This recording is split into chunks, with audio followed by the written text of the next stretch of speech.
Cardinals Corner from Arizona Sports. Cardinals Corner from Arizona Sports with Tyler Drake and Lauren Koval. Bird Gang, the numbers of the day, 1, 2, and 14. And if you watched that loss 30-18 to the Seattle Seahawks, you probably know what it is. Kyler Murray, 2 interceptions, 14 points scored off of those. That's all she wrote for that game and potentially the Cardinals playoff hopes and divisional hopes. What's going on, everybody? Welcome back into another edition of Cardinals Corner. I'm Tyler Drake. That's Lauren Koval. Lauren, how we doing after that very just bad loss? I think you summed it up perfectly right there in your little intro. I tried. Yeah, which is not well. The Cardinals playoff hopes are most likely dead, and we'll see what this team's got left in them. Yeah, not good. Just, again, the consistent inconsistencies from really coming off the bye week continue to be a thing. Turnovers. Kyler throws 2 picks, back-to-back games. Never done that in his career. He's got 5 in the last 3 games after 3 through the first 10. Number 1 right there. That's the blame. Goes right there. Number 2, penalties. They're still sloppy. They're still not getting it done. Paris Johnson Jr. is regressing big time right now. I think he had 3 holding penalties today. Yeah. 2 of them were they used, but one of them they ended up not doing because Kyler threw a pick. But the other 2 they accepted. So it's just, it's the most consistent parts of this team are not being consistent right now. The run game even. You want to talk about that? James Conner, 90 yards. That was good. Great. 5 yards a carry. But honestly, compared to what Seattle did, it looked night and day. No, Seattle's entire run game in just the first half of that game was Charbonnet alone, if you just want to count him alone. I think he set like a new record for most yards after contact with like 90 today. Yeah, I believe it. Yeah. I believe it. And you let him do that. You look at Kenneth Walker the third's not here. Exactly. Cool. That should be a great sign. Nope. Charbonnet goes for 22 carries for 134 yards and 2 touchdowns with a long of 51. And you know that they're vastly different backs in their style. And sort of like the Kenneth Walker is a lot more of the James Conner. Yep. They're more of this bruising back that'll take you, but they're the lead of this team. They're the heart of that team. And I don't want to say, Trey Benson is Zach Charbonnet, because honestly, that's slamming Zach Charbonnet. Yep. And he is the more, in that way, he's the more sort of dynamic, fluid back for them. He can transition into the pass game need be. He's quick, he's fast, but he isn't known for these ridiculously long runs or, like you said, these yards after contact. I mean, he didn't really do that at UCLA either. And now you're watching him morph into this amazing running back, and you want to say, I hope that this is who he is. Like, I hope that we're going to keep seeing this from Charbonnet, only because that means that the Cardinals defense wasn't as crap as we think it is. But they were bad. But they were awful. This was the defense that I think everybody was worried about at the beginning of the year. I don't think they had a sack. Let me double check. But I'm pretty sure there was no sacks on the day. So that ends their streak of having really good pass rush. Budda Baker, 18 tackles. That's incredible. Yeah, and we talked But that's the highlight. Exactly, and we've talked about it for the past 2 weeks, coming off of the bye week. We've gone, the defense has really, you haven't won those games. That's what's been keeping them in the games. But the defense has won for you. They've been better on that side of the ball, and how long is that feasible? Like, how long can we keep relying on the defense to be the better side and see if the Cardinals win a game? 2 games. And that was answered today. And they didn't win a game throughout that. No. It's not just the defense. The offense struggled again. The special teams took a hit too. Missed field goals again. And punter Blake Gillikin got hurt. So Chad Ryland had to punt too. And 2 out of 3 were okay. Yeah. I think the third one was very, very rough. The one that was... I believe that was it. The one that was most important in the game, which was actually the bad one. Ended up being the worst one of them all. And you can't put any blame on Ryland for that. No, we filled in. The stat came up during the broadcast that he hadn't punted since 2020. Also, the Cardinals called him up, and he self-proclaimed, said, well, I was on my parents' couch when they called me up. And we've relied on him to kick multiple game-winning field goals. And he had done it. And he'd done it, and now we need him to punt. They sent Gillikin out there. He could still be the holder, but he couldn't do anything else.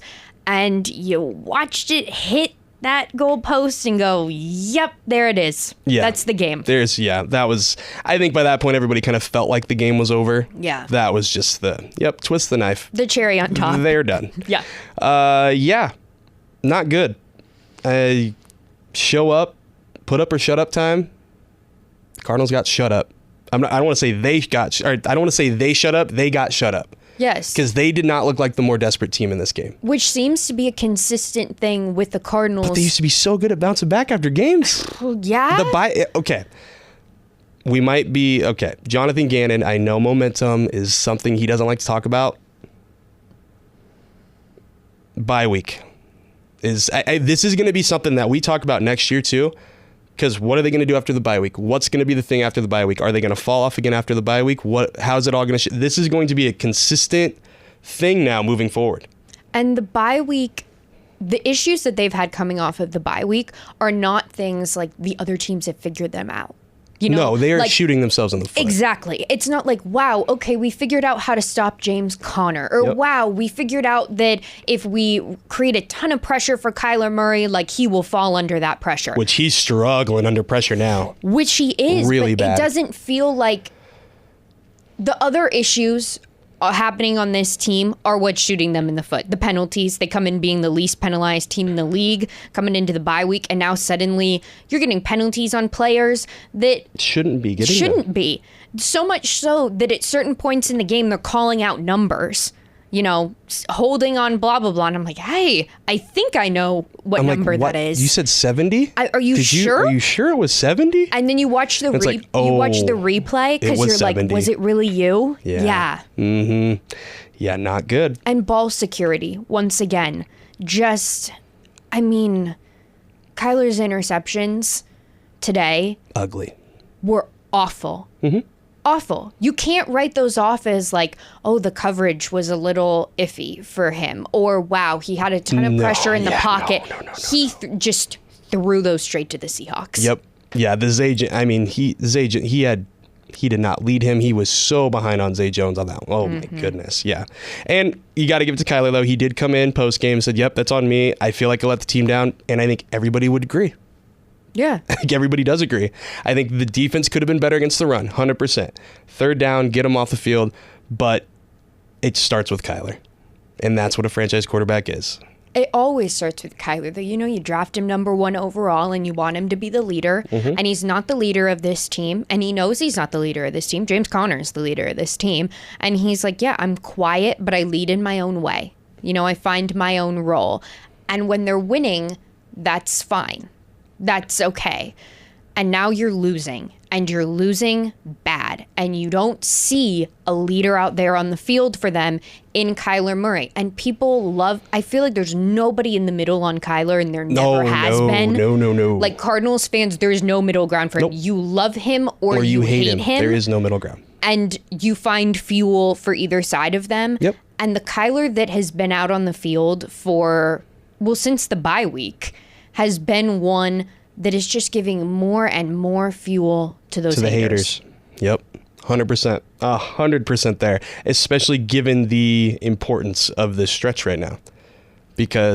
Which also feels like we could talk about Kyler's inability as a quarterback to win the big ones. To win the ones that they need in crunch time. Yep. The ones that are most impactful. Terrible. Terrible showing. I watched that on a plane. I watched it in real life. I wrote my story before the game was over because that's how bad it went. That's how you know it's bad. That's how you know it's bad. When you can tell what's going to happen by the end, and you just go, okay, all I need is to leave a little blank for the score. Yep. And that's Let me just update the stats. But this thing was done by the second quarter, basically. And it's coming down to crunch time. I mean, it was crunch time. It might be past the point of crunch time because now the Seahawks are 8-5, 2 games over the Cardinals, really 2.5 because they got the tiebreaker. You got to be you have to be flawless now for the Cardinals. They have to win out. And it's not out of the realm of possibility because they've got New England, Carolina, LA, San Francisco. Everybody in your division won today except you. Yep. So right now, 8-5 is leading with Seattle. Their division record is 3-2 now. That's something to keep in mind. Los Angeles Rams beat the Bills 44-42. Oh my Lord. 7-6 now. They are 2-1 in the division. Cardinals 6-7, third, 2-2 in the division. Then you got the Niners, who also won 6-7, 1-3 in the division. So Rams Niners at the end that's tough. That's your season. If you make it to that point, now we're getting to where you lose one of New England, Carolina, pack it up. Done. You're done. You're done. You're already pretty much done now, but pack it up and Carolina almost beat the Eagles today. They're not an easy out like everybody thinks. No, they're not. They're going to give you some. They're going to scrappy. They're going to be scrappy. They will be. Sadly, they'll be scrappy because it looks like Bryce Young and that team are slightly starting to figure it out. I don't want to go that far, but they're slightly starting to figure it out. And you also start to look around and you go, we're getting to that point of the season that every Cardinals fan dreads, every football fan dreads, which is you're rooting for other things to happen besides your team winning. And right now, you're getting screwed by the NFC North. Oh, yeah. Because the Lions are winning that division. They're on top of it. They've already clinched. They've already clinched. Spot. Yeah, they're in the playoffs. Then you've got the Packers and the Vikings. 11-2 Minnesota, 9-4 Green Bay. Those are your wild cards. Those are your wild cards. Mm-hmm. And now you start to look around and you go, we thought And then you've got 8-5 Washington. Exactly. Mm-hmm. Who you also lost to. So that's another 2.5 game. So comes down to some sort of tiebreaker if you make it to that point and you've already lost it to them. Yep. So now you've got to root for them and Cliff to start to lose. Cardinals fans literally have to root for them. Yeah, they got to get back on the Cliff train. The train that we know all so well and one that I never want to get back on. But now I've got to throw myself back on it and root against the Commanders because you've played yourself into the position of you're most likely not going to win the division. That's not how you're going to get your playoff spot. Now you need the wild card, which we've been talking about for weeks is not a possibility for an NFC West team. We wrote that off weeks ago because there's too many good teams that are not winning their division right now. Yes. And Washington, they've kind of faltered a little bit, but they're still 8-5. They're still 2 games up. Like, they win one more game, you're pretty much, it's pretty much over. Yeah. Like we just talked about, they've got to win out. So give me your prediction for these last 4 games because I think it might be a split. 2-2. Mm-hmm. I think it's 2-2 too. And honestly, I'm leaning towards 1-3 more, but I'm going to give a little bit more optimism because I don't think they show what they showed these last couple of games. They got to figure something out. Mm-hmm. They got to figure something out. What would you pinpoint as their biggest issue so far since Kyler Murray throwing the ball to the other team? That's the biggest one. Yeah. He's doubled his picks in 3 games for the year. Yeah. Right? He's thrown double He's thrown double the amount of picks in 3 games as opposed to 3 in 10 games. Yeah. That is not winning football. Non-winning behavior, a non-negotiable from what Kyler and Jonathan Gannon have said. I almost said Cliff because you got me talking about Cliff. But it would be classic Cliff to have a second half falter. It would be. But yeah, it's got to start with Kyler being smarter. Mm-hmm. And it's got to start with the team as a whole being cleaner. You can't keep making penalties like that. No. You pride yourself on focusing on the little things, paying attention to the details, all of these tiny things that are just, that's how you win football games. You're not doing it. All of the tiny things that helped you win the football games before the bye week are not there anymore. No. They've lost them. And everybody talked about during the bye week, we're due for a rest. This bye week's okay. Perfect timing. Yes. It's actually coming at the perfect timing. I think Michael Wilson said that. I think Trey McBride said that. I think James Conner said that. I think everybody's I'm not worried about it. Yeah. It's fine. But like I said, this is a narrative after the bye week is going to follow this team into next year.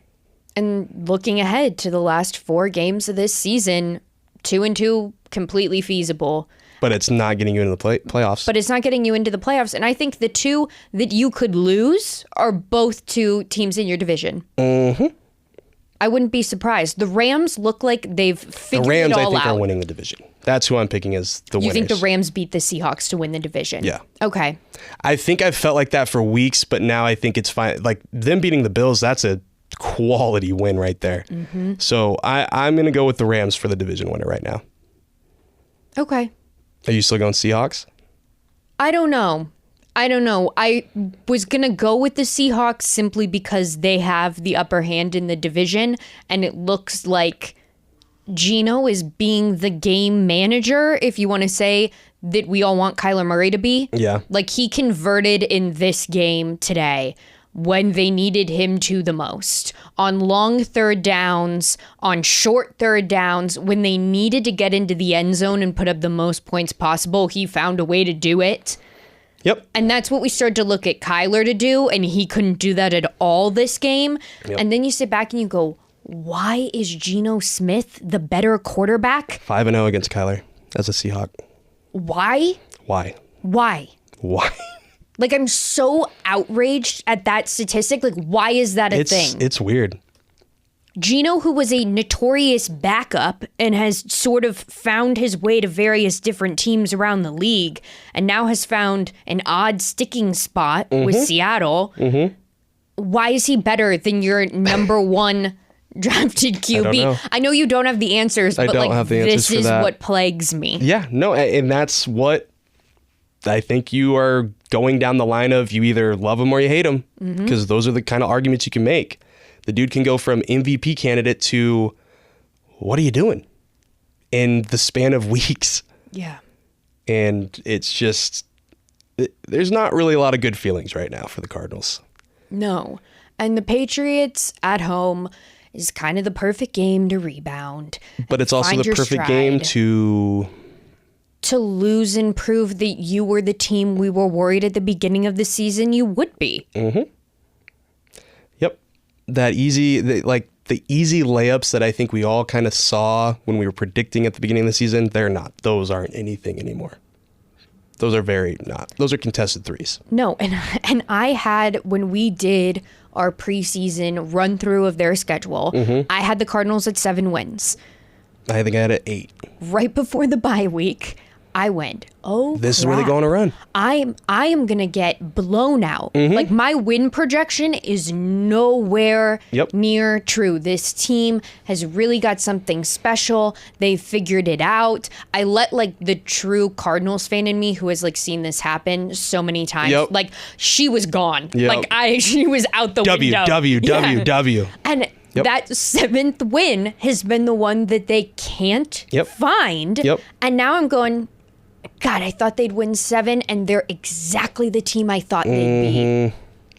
Yeah, and that's the thing. I think a lot of people got excited that they were ahead of schedule, and I think we're seeing that they might have got ahead of schedule, but they ran out of gas. They're running out of gas. Which is a team that then isn't ahead of schedule. No, it's a team where it's where it was supposed to be. Yeah, you can't win these games against the Seahawks that are really important. You can't close out games against the Vikings.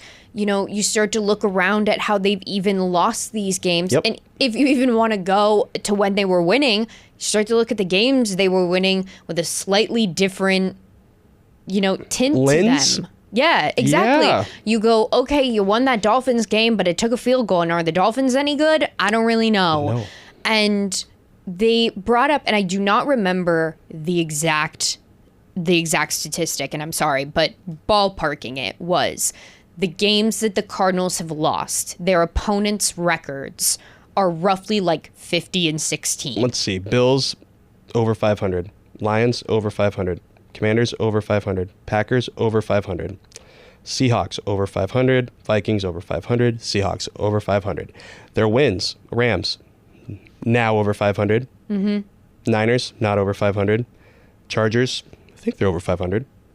They're playing right now, Yes. so Iffy. tough to know. Dolphins not over 500. Bears not over 500. Jets not over 500. And you have to win some of those first games that you listed off about those teams that have records over 500 if you're truly ahead of schedule. Yep. Especially that week 4 game. Commanders went out there and just obliterated them. That wasn't even that. Like that's the game that sticks out to me of like you needed to show up there.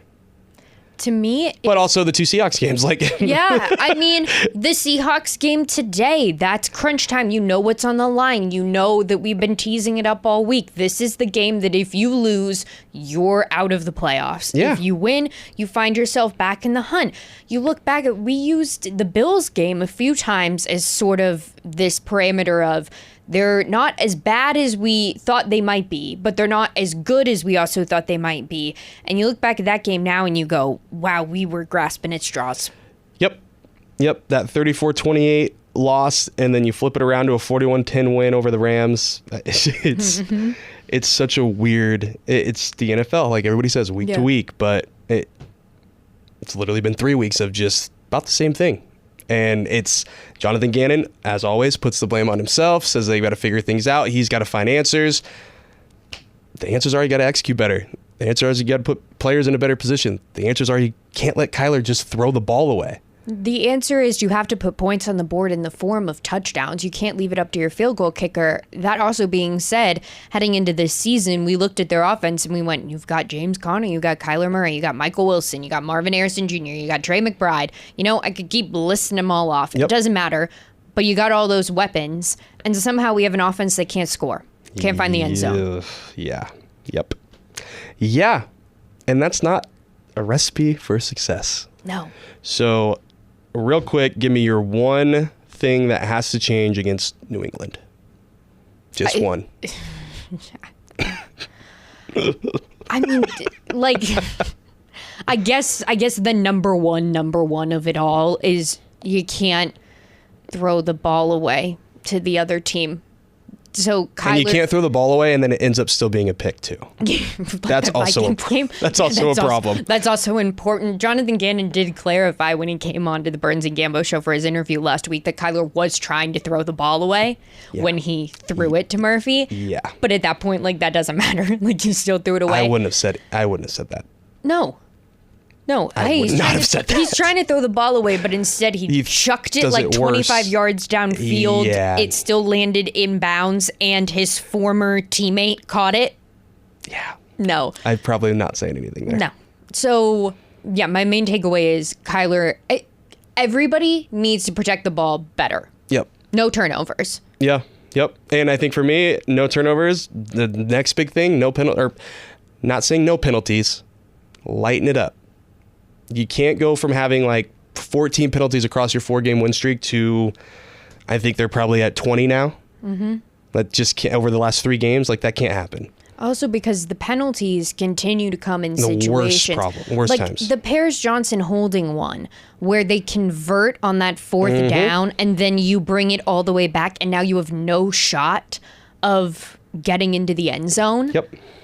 Those are the things that kill drive, flow, consistency. Momentum. To that, yeah, oof. To that point, though, the one time I did start to see the Cardinals look more like themselves today was when they ran a no huddle. Yep. And they actually started to try to build something off of that and just let plays happen. Also because the other team didn't feel as prepared for the fact that Kyler can flee the pocket. We don't know exactly how they're lining up. Let's see what happens. That might also be my other point right below turnovers. You gave 2. I'm going to give 2 for what needs to happen. You said turnovers and penalties. Oh, so I meant to say penalties. Okay, so I'm going to say turnovers. Okay. As number 1, obviously, and I like more QB designed runs. Yeah, that's what I want to like. That's what I want to see. Kyler has not been running lately. No, and I want to see him be more comfortable in the pocket. And the way that I think he can do that is by fleeing it. Yeah. Yes. Let's just do a quick. Right here. Kyler, the last couple of games. No. Okay, yeah. Minnesota, 7 carries, 48 yards, a little bit more normal. First Seattle game, 2 carries for 9 yards.